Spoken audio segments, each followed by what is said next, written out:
Hello, and welcome to Off the Books, where we surf the uncharted waters of accounting, finance, risk, and wherever else the waves take us. This episode is brought to you by Workiva, which has been bringing financial reporting, sustainability, audit, and risk teams together for years to help teams provide assured, integrated reporting. It's yesterday's crush, today's obsession, and tomorrow's addiction. My name is Catherine Tsai, professional asker of questions, and I like to drink venti soy chais. I'm here with Steve Soder. Steve, take it away. Hello, everyone. My name is Steve Soder, accounting enthusiast and Diet Coke aficionado. Looking forward to debuting a great conversation and debuting a brand new season of Off the Books. Season 7. Catherine, can you believe it? I can't believe it. Season 7. I know, it's crazy. Today, Catherine, we are talking about return to office.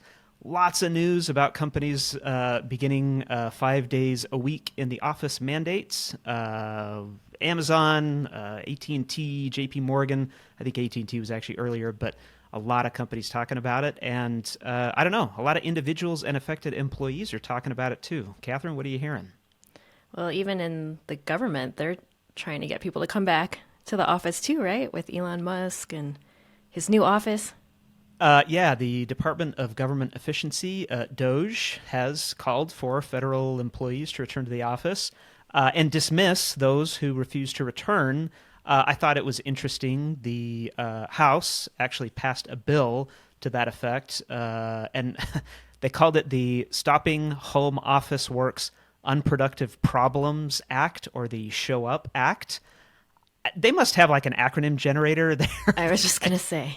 I don't know who comes up with those. But, you know, it's interesting, Catherine, when I think about certainly accounting and auditing, I mean, I certainly can't argue with the value of people being back in the office, those face-to-face conversations, those little interactions that, you know, you miss out on when everything you do is virtual on Zoom or Teams or Google. But I don't know, it just feels like that there's it has been a little bit bumpy in getting people back to work, and I actually wonder, like, you know, what are the impacts on employees? You know, how are employees feeling about this? Candidly, it sounds like they're not feeling that great. Yeah, and full disclosure, Steve and I both work for a company that has some pretty amazing offices, and at the same time, we have the option to work wherever we want. So that might color some of our perspectives. But what was your initial reaction to some of these companies calling people back to the office 5 days a week, Steve? I don't know. I mean, I on the one hand, I understand as a company is looking at, you know, largely vacant commercial real estate, as they're thinking about the impact that on their culture and kind of what has happened since everybody went fully remote. I mean, I certainly don't blame companies for having that conversation. To me, it just seems a little bit baffling that they're taking as strong a stance. And I want to clarify, I do mean that for companies who could otherwise operate one way or the other. I mean, again, if, you know, like you work for a doctor's office, of course, which is obviously outside of the scope of this conversation, but just an example, you know, that's where you really need to be in the office. I mean, the question that I ask myself is, where are you going to get the very best from your employees? And I don't know, I'm wondering if these companies maybe have a pretty decided perspective that they're not getting their best when everybody is working from home or remotely. Well, maybe we should run through some of the pros and cons of returning to the office. What do you think? Yeah, absolutely. I mean, I think from my standpoint, I was appreciated giving employees that worked for me the opportunity to have some really good, valuable heads down time. I felt like that's when you could be creative. That's when you could have a little more control over the kind of work you were doing throughout the day. You know, some people may work best early in the day. Some people may work better later in the day or even late at night. You know, one of the things that I feel like can be difficult when you're in an office, especially an open air office environment, is to have that really deep, meaningful thinking time. So I could certainly see that being a pro, but a con could be that connectivity. You know, as you mentioned, Catherine, we get the opportunity to have some pretty amazing working location policies. But I will say that when we have the opportunity to get together as a team, when you and Mike and I are all recording in person, it's amazing, right? The interaction is different. The synergy is different. I mean, it just has a different feel to it. I do wonder if over time there might be like diminishing returns there when, I don't know, maybe I want to get a break from you and Mike. Oh, what are you talking about? I don't know. What do you think about it? Well, I was looking actually at some public reports from companies, and Yelp is one company that went down to one office and everybody else is working remote. And they released a report that was saying in 2023, their office space reduction was expected to generate $26 million to $28 million in annual GAAP expense savings in 2023 and 2024. So that seems like a monetary or financial benefit from maybe allowing not everybody to have to work in the office. Yeah. Yeah, absolutely. And you know what's interesting about that? If I put my accounting lens on it, if you think about just like how you make money at a company, right? You generate a whole bunch of revenue, then there's some cost associated with generating that revenue directly, and then you have a bunch of indirect costs, general administrative or whatever. Again, not having known exactly how that number is calculated, the thing that's interesting to me, so $26 million, I don't know what Yelp's financial statements look like. That might be a relatively large or small number. But what's interesting is that $26 million worth of expense savings, if you actually work backwards and figure out like, okay, if I didn't make this change in order for me to generate $26 million more of income, how much revenue would that take? And it would actually be a significantly higher number because, that revenue is going to be burdened again by direct cost and so forth. That actually ends up being a fairly sizable number, a really sizable number. And it's interesting to me to think about a company saying, okay, you know what? What is going to be the benefit of me maximizing productivity if I think that's what's going to happen when I bring employees together? Or what's the value of getting rid of my commercial footprint and then maybe having to make other arrangements or other expenses when I do decide to get people together? I don't know, to me that feels like a pretty smart choice, or at least an analysis. I'd be shocked if these larger companies aren't thinking about that, or at least somebody's not thinking about that. But I don't know. Again, we've got some very large companies that are mandating people to come back, and I don't know, maybe they just felt like whatever the numbers said, it was a cultural or a productivity or some other benefit that outweighed whatever those expense savings might be. I wonder what some city economic officials would have to say about return to office. So if anyone's listening and they want to put in a comment, let us know what you think about whether employees should be going to an office or still working from home. Yeah, absolutely. One of the other things that I had heard in some of these stories is that a return to office policy is actually kind of a clever way to encourage people to perhaps leave and go somewhere else without having to pay severance. One of the things is if you're going to do like a broad reduction in force, it's like, hey, we're going to cut 1% of our workforce or 5% or a certain number of employees. That's actually fairly expensive. Generally you're going to pay severance for those roles. Those costs kind of add up. But that's because those would be non-voluntary departures. If somebody says, hey, I don't want to go back to the office, so I'm going to find work somewhere else, that, of course, would be voluntary. And generally speaking, you don't pay severance. And candidly, the exposure, I guess the negative consequences or press or optics to that, are certainly different. And so, people had talked about that happening. I have no opinion one way or the other, but it is interesting to see how that's going to play out. And what actually happens to the number of heads at these companies as a result of these policies. That got dark. Well, I didn't mean to get dark, but I'm just telling you what I'm hearing. Let's get a professional opinion. We are lucky enough to have Emily Forrester, who is the Chief People Officer at Workiva, joining us. Hi, Catherine. Thanks for having me.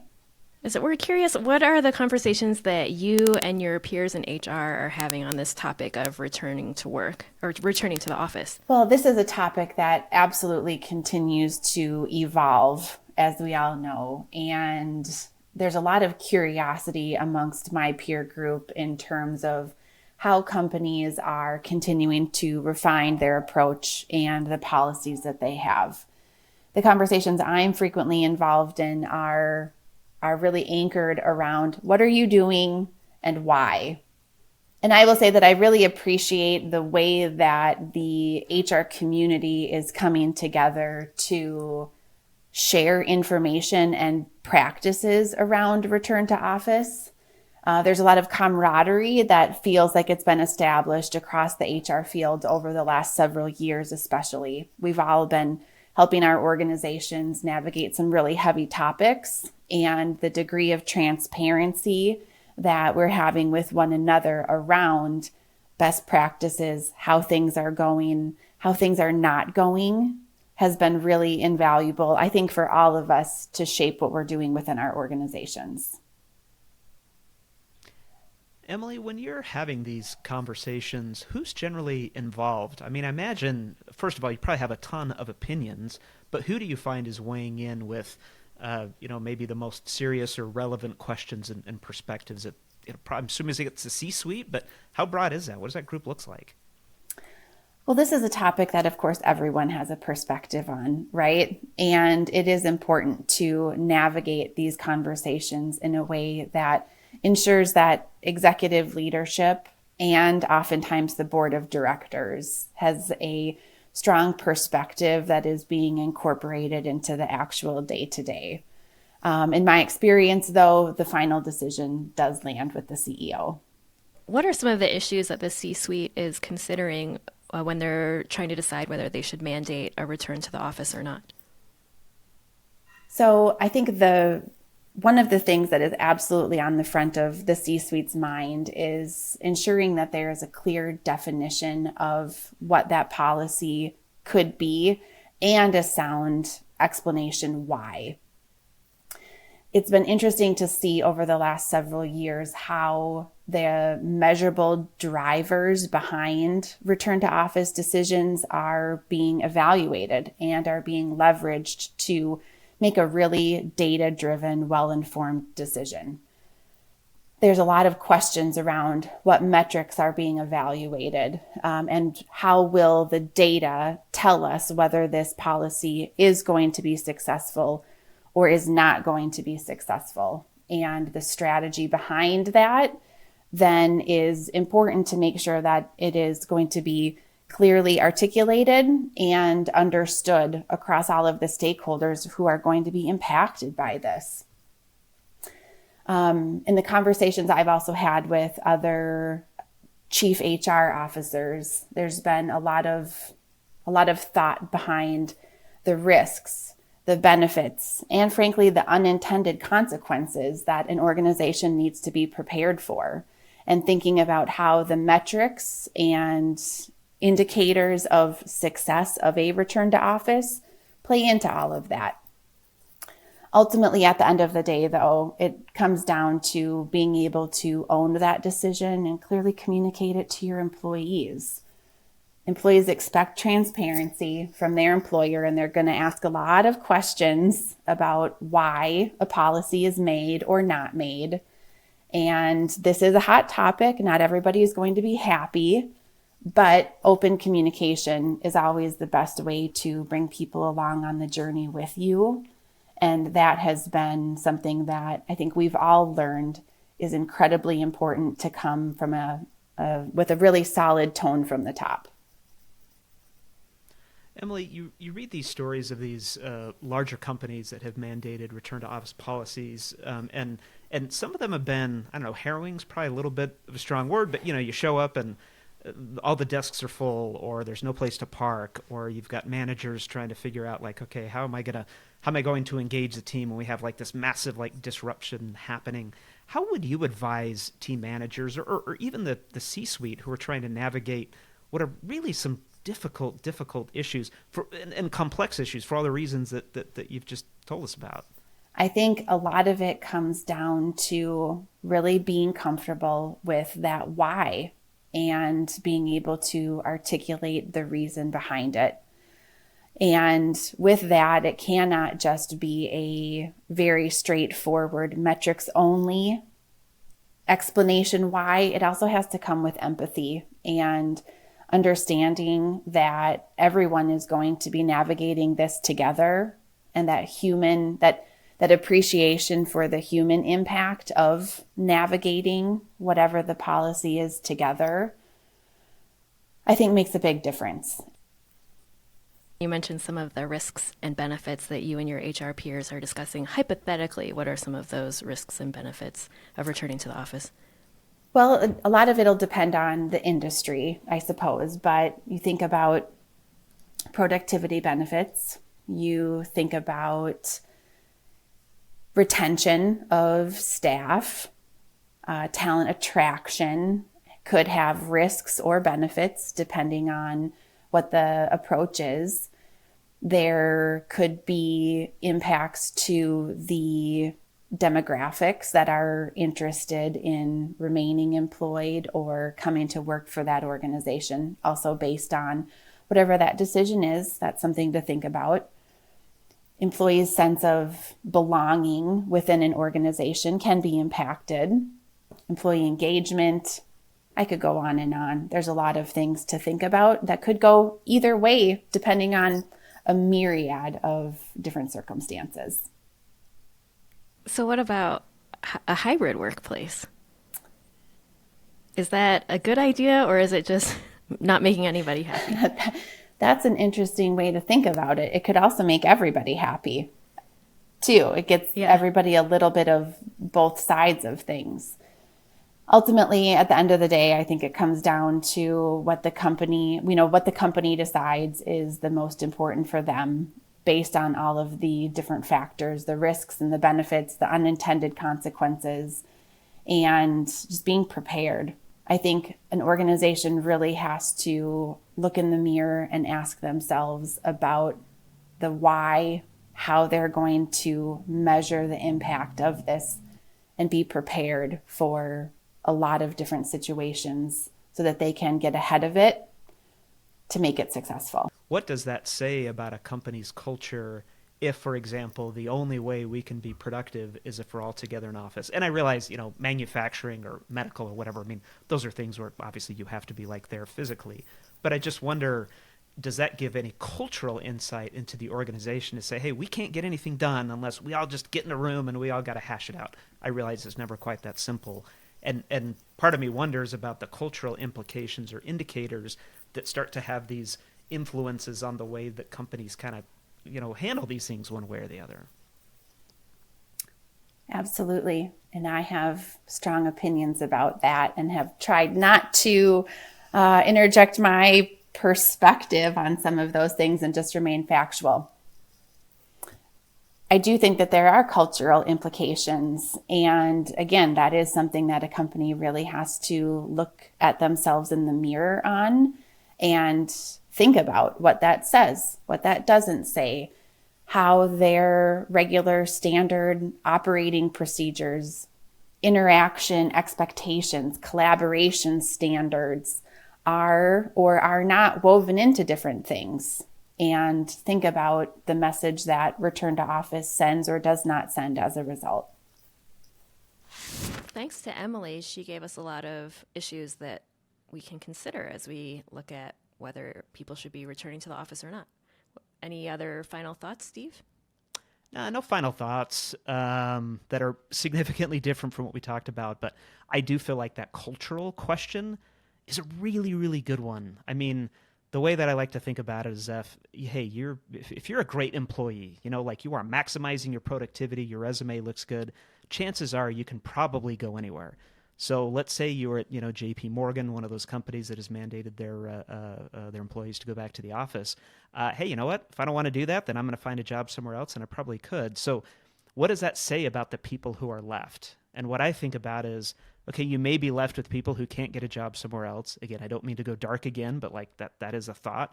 Or maybe, hey, I'm really, really good and I'm actually competitive. And so the way that I am going to try to get ahead is to cooperate with this policy when I think maybe some of my competitors might not. And so then do you actually end up having an accelerating effect on kind of like competition a little bit, like within the employee base? And again, maybe that's what some of these companies are looking for. Hey, we want people who want to be here. We want people who are willing to give up maybe some of the benefits and niceties of being able to work remotely. So maybe it's a cultural decision for them after all.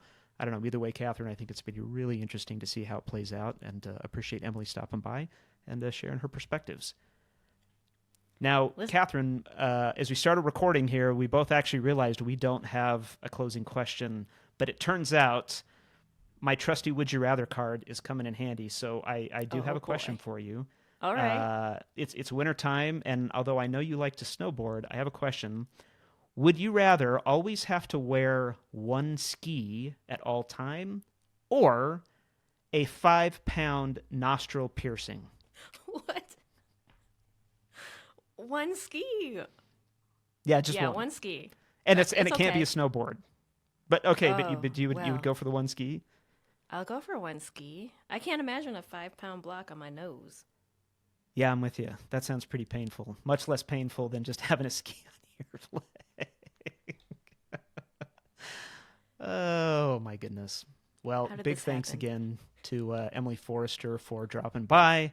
And big thanks to you, dear listener, for surfing along with us. Me llamo Steve Soder. You just heard Catherine Tsai, and this has been Off the Books presented by Workiva. Hey, please subscribe so you don't miss any of Season 7's episode, including our big reveal, we finally did it, of the best accounting movie of all time. And if you like Off the Books, please leave a review. Tell your buddies if you like the show. If you're watching this on YouTube, drop us a note in the comments, or feel free to drop us a line at offthebooks@workiva.com. Surf's up, and we'll see you on the next one.